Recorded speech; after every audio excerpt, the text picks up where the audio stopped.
Hey everyone, my name is Joe. I'm a stage 3 rectal cancer survivor, and I want to share with you my journey with rectal cancer, how I beat it, what protocols I used.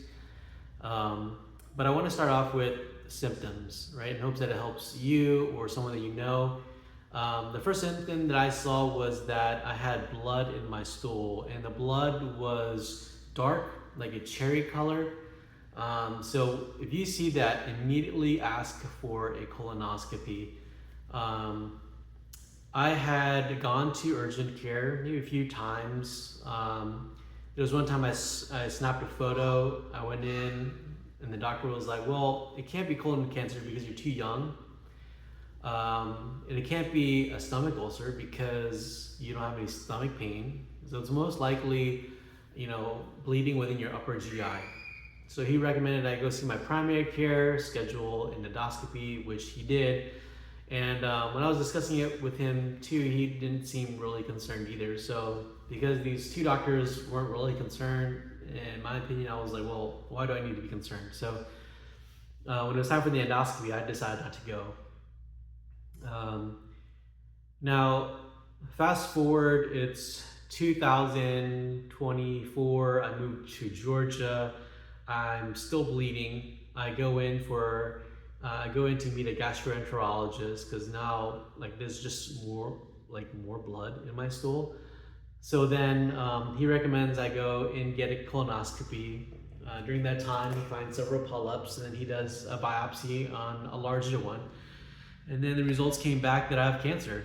Um, so he shares that news with my wife and I, and we go and we share it with our family members, with our church, and they immediately begin praying for us, praying for God's mercy. So that was helpful immediately, not in the sense of curing, but just in reminding us of the hope of Jesus Christ. Now, as we continue on this journey, I go through radiation, and then I go through chemotherapy. Now, they didn't immediately remove my colon because it's considered rectal, so it's lower near the sternum. So they decide that let's go through chemo and radiation to shrink it first, and then we'll do the procedure afterwards. Now, after 2 treatments of 3 different types of chemo, they do an MRI, and it shows that the tumor has shrunk by 32%, which is great. During my 8 out of the 9 treatments, they do another MRI and CT scan and find out that the tumor has no longer shrunk. So at that time, I was already annoyed, and because I had to wait a few more treatments to find out that the chemotherapy was not working, and it always made me miserable, irritable, and insufferable to be around. So I was not happy, and I decided against going for the 9th treatment. So then my wife, equally upset with the whole process of Northside, she decides to switch me over to Emory. So she handled all the calling, which was the greatest thing ever. She basically saved my life by moving me over to Emory.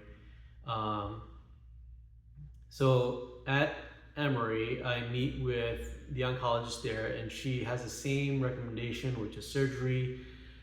So she recommends I meet with the surgeon, Dr. Caparosa, and she decides to do a flex sigmoidoscopy because she actually wants to locate where that tumor is. And during that procedure, she notices that the tumor is no longer there, that the MRI was actually just reading a scar. So it's time to schedule the surgery to remove the colon and the lymph nodes.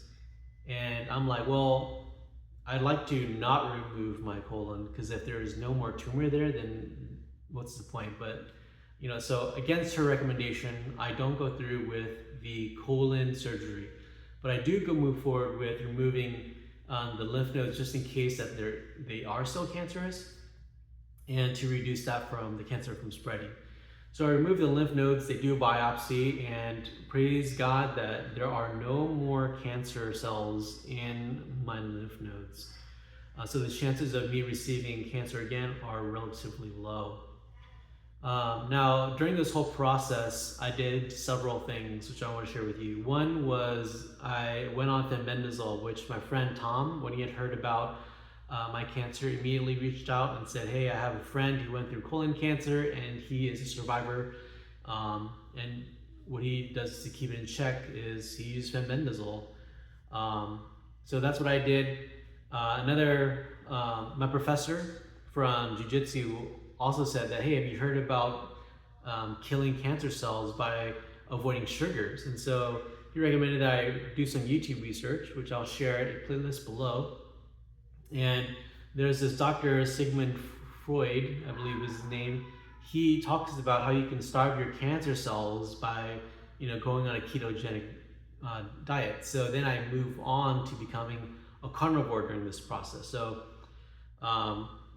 prayer, fenbendazole with other supplements, as well as avoiding sugars, right? Going on carnivore. I think that all kind of contributed. I mean, with the radiation as well as the chemotherapy, I believe that all kind of helped me beat stage 3 rectal cancer. Now, there is not a lot of scientific evidence, with at least people say there's not a lot of scientific evidence with anything other than radiation and chemo. But I would say that, try anything under the sun. What's the point? Your loved ones want you to survive. And so, if a doctor's saying, so here's the thing, I told my oncologist, the surgeon about fenbendazole, and they gave me like the weirdest look. I told one of my oncologists about, avoiding sugars, and they gave me like the weirdest look. And even if you go to a cancer center, like if you're there, the snacks that they have all have sugar. So you really need to bring your own snacks, right? So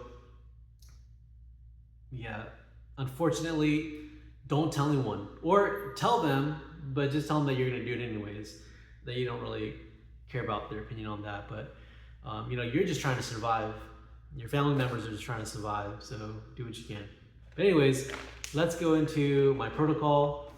So I've got this, my wife bought me this one and was like, you need to take this. So I just took it. And it's organic, so you might as well try it, right? So multivitamins, fenbendazole,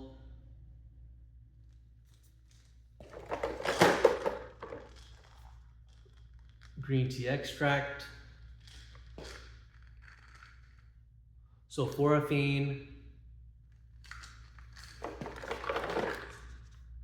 apple cider vinegar,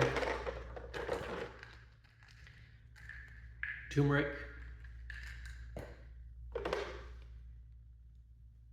methylene blue,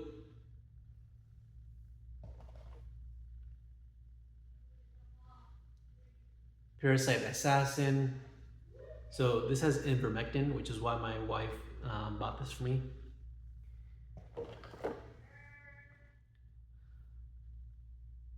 Soursop gravolia. And every now and then I took vitamin E. But outside of the vitamin E, I took all the supplements 5 days a week, every day. Sorry, 5 days a week. Yeah, 5 days a week. Let's see here.